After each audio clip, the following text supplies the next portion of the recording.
क्योंकि तुलसीदास जी भी कहते हैं कि शंकर विश्वास रूपिणो, कि भगवान शंकर क्या है?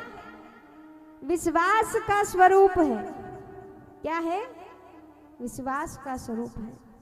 विश्वास है तो महाराज पत्थर में भी भगवान है, और विश्वास नहीं तो भगवान में भी पत्थर है।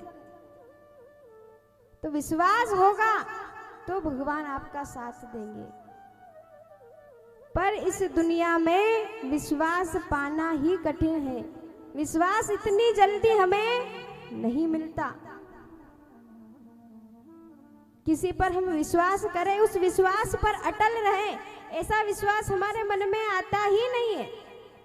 ऊपर से हम कहते हैं कि सब कुछ भगवान के भरोसे छोड़ रखा है, कि मेरा तो वो सहारा है, और अंदर से डर लग रहा है काम होगा कि नहीं, काम होगा कि नहीं। तो ये विश्वास नहीं है। विश्वास नरसिंह जी जैसा रखो कि काम हो, मायना आएगा कि नहीं आएगा, पर मैं तो उसके भजन वैसे ही गाऊंगा। ऐसा विश्वास हमारा नहीं है। महाराज एक आप लोहा, जहाँ लोहा बनता है, लोहे की दुकान के सामने से जाते हैं, और एक आप सोनार की दुकान के सामने से जाते हैं।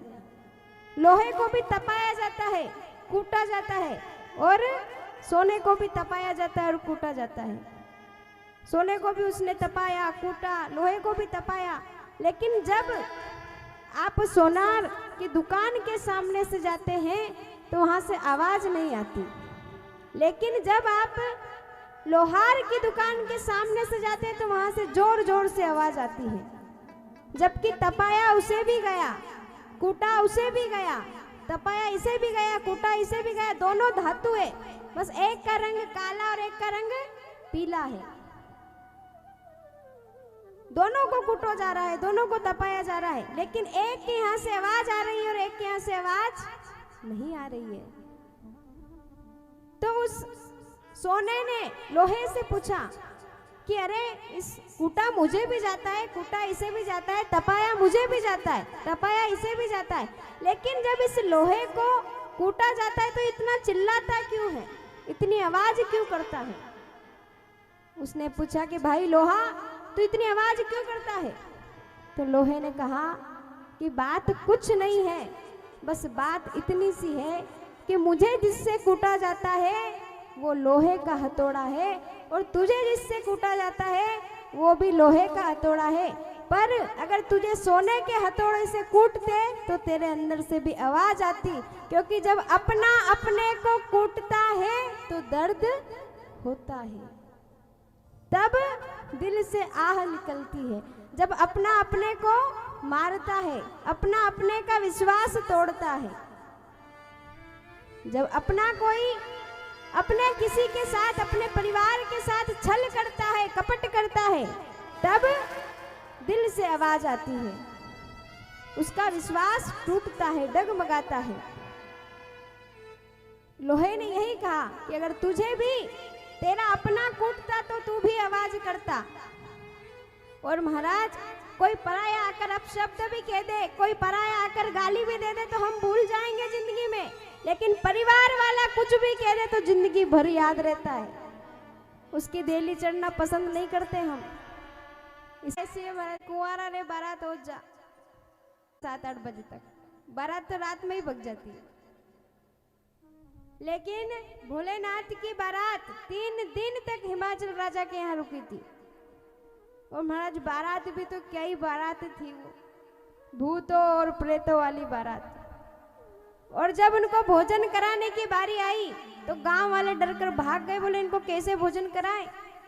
किसी के 10 सिर हैं तो किसी के है ही नहीं, किसी के आगे भी सिर, किसी के पीछे भी सिर, किसी के 10 हाथ तो किसी के हाथ ही नहीं, किसी के 3-3 4-4 शरीर एक साथ चिपके हुए। बोले इनको भोजन कैसे कराए, पत्तल कैसे लगाए, इनको 1 लगाए कि 2 लगाए, कैसे खाएंगे?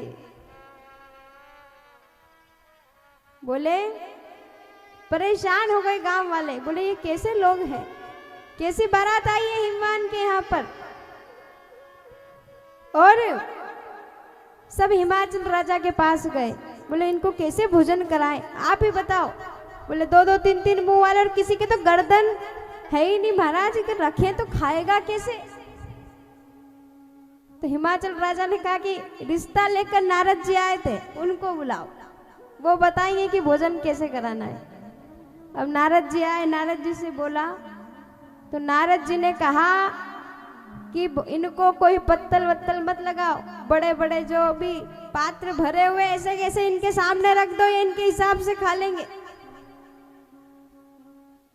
और महाराज वही भोजन हमारे कलयुग में बफर डिनर के नाम से जाना जाता है, जिसमें हम खड़े खड़े खाते हैं। राक्षसों का भोजन है वो। किसका है? हिमवान के यहाँ जो भूत प्रेत आए थे उन्होंने खड़े खड़े भोजन किया था, अपने हाथ से लेकर खा रहे हैं। एक दो महाराज भले कितना भी पैसे वाला व्यक्ति हो, खाने के लिए थाली लेकर खड़ा है उस बफर डिनर में, चारों ओर चक्कर लगा रहा है। तो किसका भोजन है वो? राक्षसों का। हमारे हिंदू धर्म की रीति तो क्या कहती है कि आसन लगाकर, जल भरकर, आसन पर बैठकर भोजन किया जाए, खड़े खड़े नहीं करना चाहिए। आप कर भी रहे हो तो आपको लग नहीं रहा है। किसको लग रहा है? राक्षसों को लगता है वो भोजन, हमें नहीं लगता।